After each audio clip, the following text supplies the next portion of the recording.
એક સ્ત્રી અને પુરુષ લગ્ન કરી પતિ પત્ની બને છે ત્યારે બાળક માટે કેવા કેવા સુંદર સપના સજાવે છે. સાંભળો છો, હું એક વાત પૂછું? બોલ ને. આપણું બાળક કેવું હશે?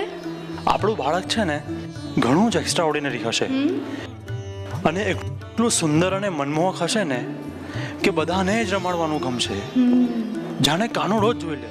હા, ખરેખર. પણ વાસ્તવમાં એવું થાય છે ખરું?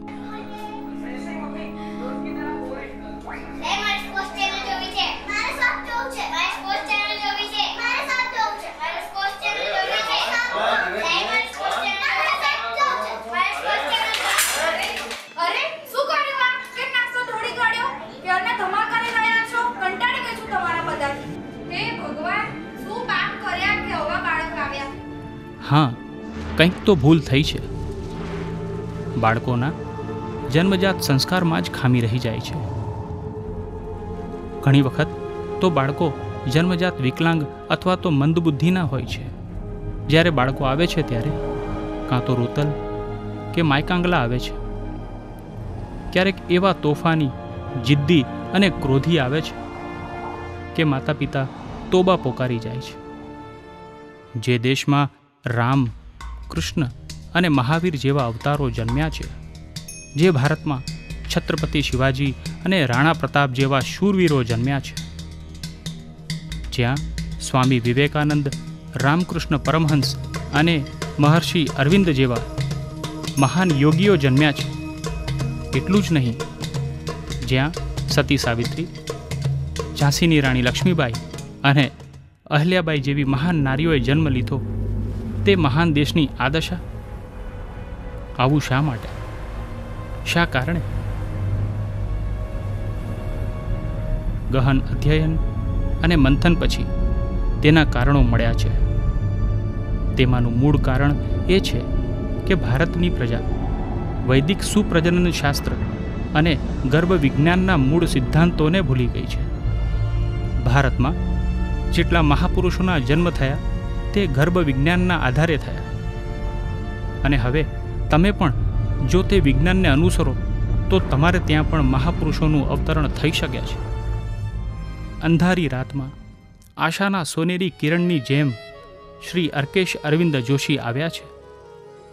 તેમણે પ્રાચીન ગ્રંથોમાં છુપાયેલા સુપ્રજનન શાસ્ત્રને બહાર કાઢી ગર્ભ સંહિતા નામે ગ્રંથ શ્રેણી લખી છે.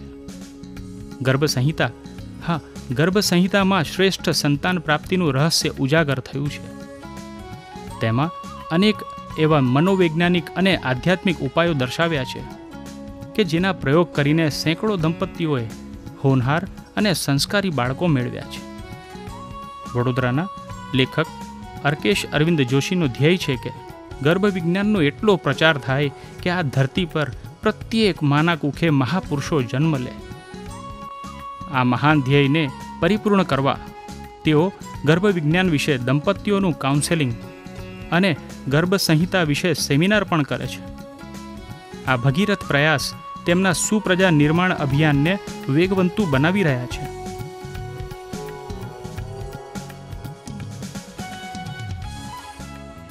ઉત્તમ સંતાન પ્રાપ્તિ એ આવેગનો નહીં પણ આરાધનાનો વિષય છે.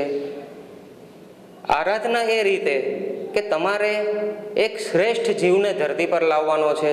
એ શ્રેષ્ઠ જીવ એવો હશે, કોઈ ઋષિનો આત્મા હશે, કોઈ રાજાનો આત્મા હશે, કોઈ વૈજ્ઞાનિક હશે.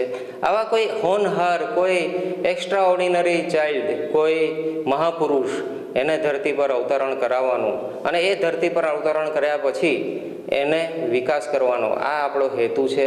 સુપ્રજા નિર્માણ અભિયાન આપણે જે શરૂ કર્યું છે એ અભિયાનનો હેતુ આ જ છે. અંતરિક્ષમાંથી અનેક મહાપુરુષો, યોગીઓ ધરતી પર જન્મ લેવા આતુર છે. તેમને જરૂર છે ઉત્તમ માતા પિતાની.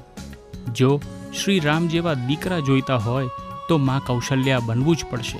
જો શ્રી કૃષ્ણ જેવી સંતાનો જોઈતી હોય તો મા દેવકી બનવું પડે. શું તમે તૈયાર છો?